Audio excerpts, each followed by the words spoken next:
Hey there, YouTube. This is Mr.Lubufu, and I'm here with more Fate Reforged spoilers. And let's just go ahead and hop right in with this guy. He's Warden of the First Tree, aka Figure of Destiny 2.0.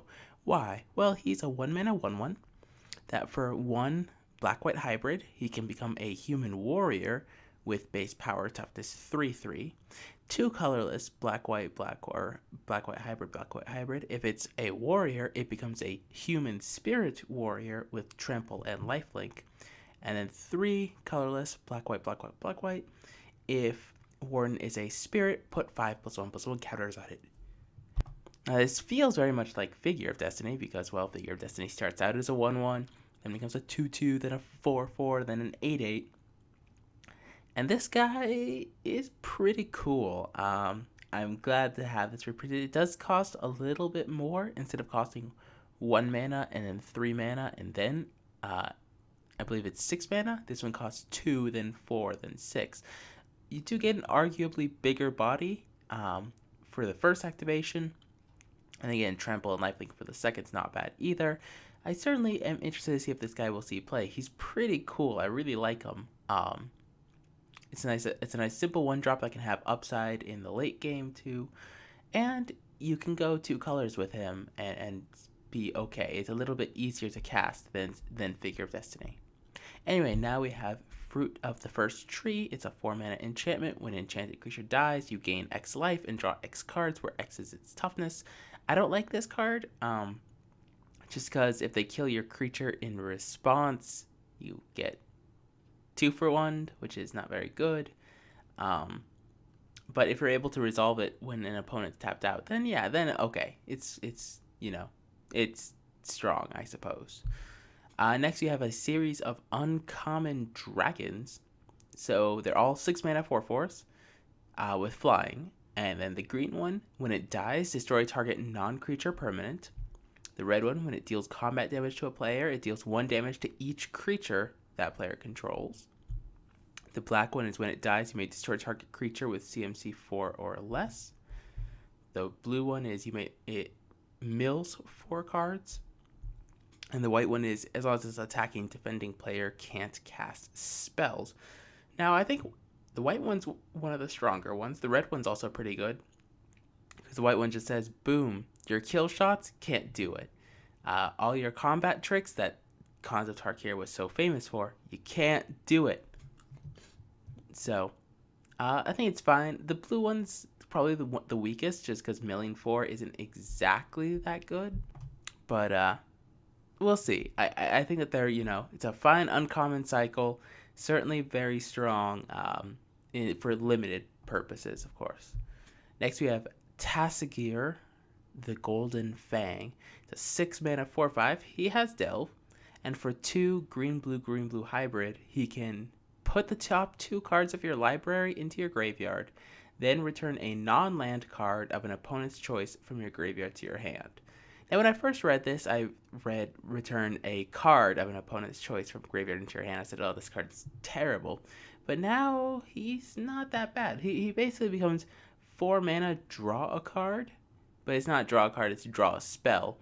Your opponent does have control of it, so you'll probably get the worst card you can get.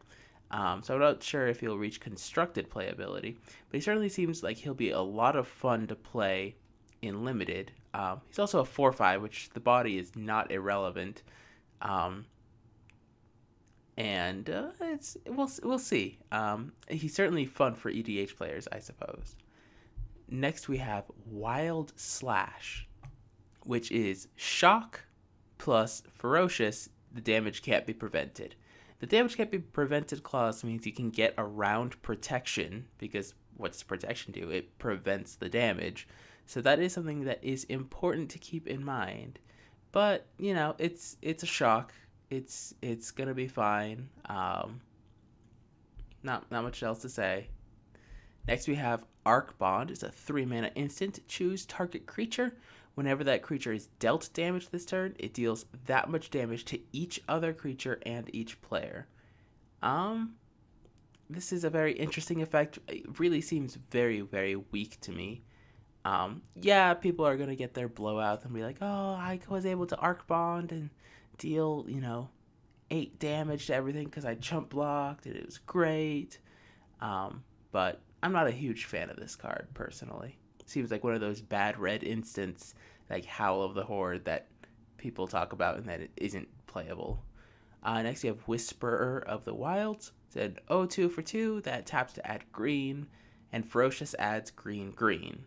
Uh, Solid limited card. I don't think it'll be constructed playable because Sylvan Caryatid is a card. They need to make a 1-drop like Elvish Mystic, but alas, it's not to be. Next, we have Cunning Strike. It's 5 mana, 2 damage to target creature, and 2 damage to target player, and draw a card. It's kind of expensive for the effect because it's 5 mana, but it could be okay. I'm not super impressed with it. Grim Contest, on the other hand, choose target creature you control and target creature an opponent controls, and each of those creatures deals damage equal to its toughness to the other. So it's that whole reverse fight that really rewards the high toughness Sultai cards. For example, Archer's Parapet. Yes, I know that one's technically Abzan, but still, the high toughness cards can suddenly just be like, oh, boom, kill your guy. I really like this card. It's an instant too, so this is one of my favorite cards spoiled today for limited purposes. Next, we have Harsh Sustenance, which is 1 colorless, black white, deals X damage to target creature or player, and you gain X life, where X is the number of creatures you control.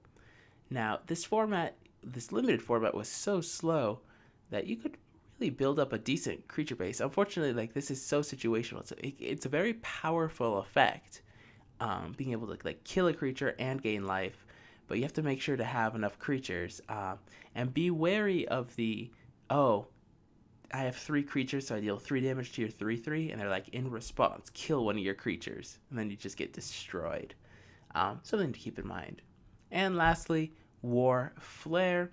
Very good combat trick. 2 colorless, red white. Creatures you control get +2/+1 until end of turn, and untap those creatures. Now, we've already seen how powerful, in cons at least, Trumpet Blast and the warriors or creatures you control get +2/+1, and warriors get lifelink. Except this one's an instant, so something to keep in mind. This is another one of those combat tricks that can blow the game open, and is something you have to keep in mind during pre-release. It's also good on the defensive too, because you attack with everything and you're like, okay, untap all my creatures and block and blow you out that way. Anyway, I want to thank you guys all for watching. Rate, comment, subscribe, and I'll see you guys next time.